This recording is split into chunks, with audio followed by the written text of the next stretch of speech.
South Korean President Yoon Suk-yeol declared martial law on December 3, 2024, citing the need to protect the country's constitutional order from what he called anti-state forces within the opposition Democratic Party.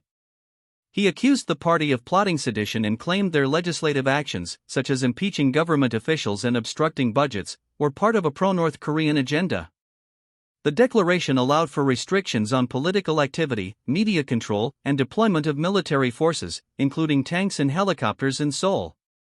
This crisis highlighted deep political tensions in South Korea amid low public approval of Yoon's administration and accusations of prioritizing power over democratic principle.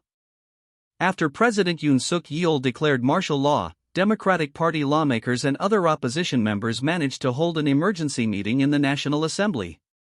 Despite restrictions on political gatherings and protests imposed by the martial law decree, around 190 of the 300 legislators attended.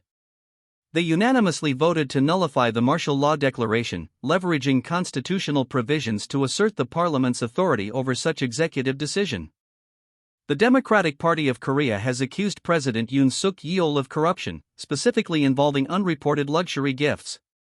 They allege that the president and his wife accepted a high-value Christian Dior handbag from a Korean-American pastor Kim Keun-hee's Choi Jae-young, who secretly filmed himself handing over a luxury Dior handbag to First Lady Kim Keun-hee in 2022, persistently demanded a meeting with Kim by sending a photo of the gift to her via a chat app, according to records of messenger dialogue obtained by Yonhap news agency on Wednesday, raising concerns about undue influence and potential ethical violations. The party is demanding an independent investigation into these claims, which have intensified the political standoff between the ruling administration and the opposition. U.S. President Joe Biden was overseas on a diplomatic trip. According to reports, Biden was attending a meeting in Japan as part of his efforts to strengthen U.S. alliances in the Indo-Pacific region. During the unfolding events in South Korea, Biden was briefed by his national security team while in transit, reportedly in his motorcade, ensuring that he remained updated on the situation. The U.S. government, through its State Department and National Security Council, expressed concern over the developments in South Korea. High-level officials were in contact with their South Korean counterparts to monitor the political and security situation closely. Biden emphasized the importance of democratic institutions and stability in the region, a consistent theme in his administration's foreign policy. The United States maintains a significant military presence in South Korea, with approximately 28,500 U.S. troops stationed there as part of the Mutual Defense Treaty established after the Korean War. This treaty, signed in 1953, commits the U.S. to defend South Korea in the event of an attack, particularly from North Korea.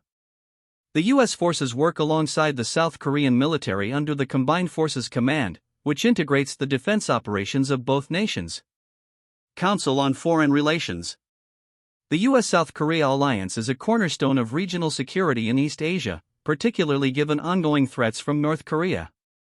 In recent years, North Korea has increased its missile tests and military provocations, prompting the U.S. and South Korea to strengthen their military cooperation, including joint exercises. In terms of cost-sharing, South Korea contributes to the support of U.S. forces through the Special Measures Agreement, SMA, which outlines financial contributions for logistics, construction, and labor costs associated with the U.S. military presence. Council on Foreign Relations.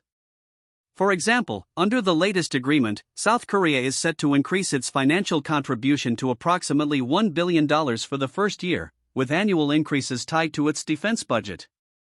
Overall, the U.S.-South Korea alliance has evolved over the decades, not just focusing on military collaboration but also expanding into economic and diplomatic realms, making South Korea a key ally in addressing broader security challenges in the region. The Democratic Party of Korea, DPK, is a major political force and regularly participates in parliamentary elections.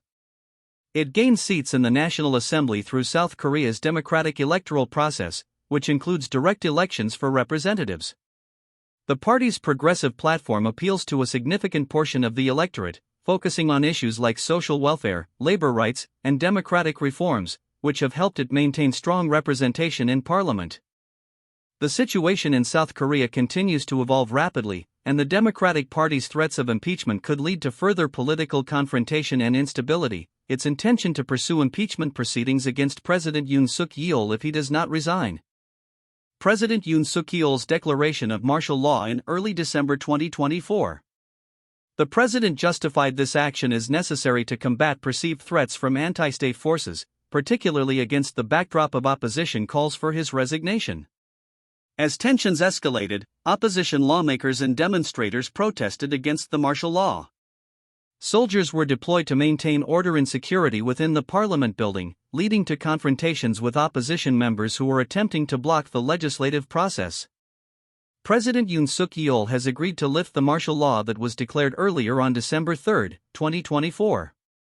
This decision came shortly after South Korea's National Assembly voted against the martial law, which had been imposed amid escalating tensions with the opposition and claims of anti-state activities. The lifting of martial law reflects a significant political shift in response to the demands of the parliament and public sentiment. The declaration of martial law by President Yoon Suk-yeol on December 3, 2024 marked the first such measure in South Korea since 1979.